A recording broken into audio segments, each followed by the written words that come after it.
তার মনে হলো যে তিনি না জানি মুনাফিক হয়ে যাচ্ছে। কি এমন কথা ছিল যার জন্য আহমদুল্লাহ হুজুর নিজে কাঁদলেন? একটু দেখেন। তার মনে হলো যে তিনি না জানি মুনাফিক হয়ে যাচ্ছে।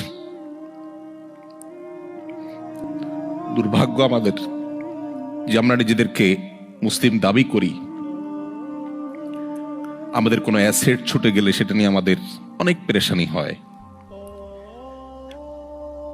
দেশে হয়তো আমার কোনো অ্যাসেট আছে, সেটা কেউ দখল করে ফেলছে, এটা নিয়ে আমাদের অনেক পেরেশানি হয়, হওয়াটা স্বাভাবিক।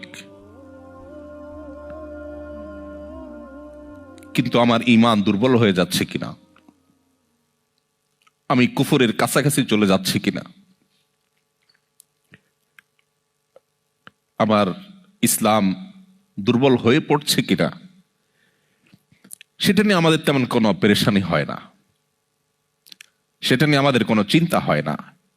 মুহাম্মদ সাল্লাল্লাহু আলাইহি সাল্লাম যখন উপস্থিত ছিলেন, মদিনার ইসলামী রাষ্ট্র, সমাজ, সোসাইটি যখন ছিল, সেরকম একটা দারুণ সোনালী সময় যখন ছিল, তার ভেতরে অবস্থান করে যদি হানজালা নিজের ঈমান নিয়ে চিন্তিত হতে পারে, তাহলে আপনি আমি কিভাবে মাল্টিকালচারাল সোসাইটিতে বসবাস করে আমাদের ঈমান নিয়ে নিশ্চিন্ত হয়ে বসে থাকতে পারি? প্রিয় ভাইরা, ঈমানকে সেভ করার জন্য, ঈমান নিয়ে আপনার ব্যাকুলতা, আপনার বিচলিত হওয়া, ঈমান নিয়ে আপনার পেরেশানি, ঈমান নিয়ে আপনার ভাবনা, এটাই আপনাকে সেভ করার জন্য সবচেয়ে বড় সহযোগিতা করবে ইনশাআল্লাহ।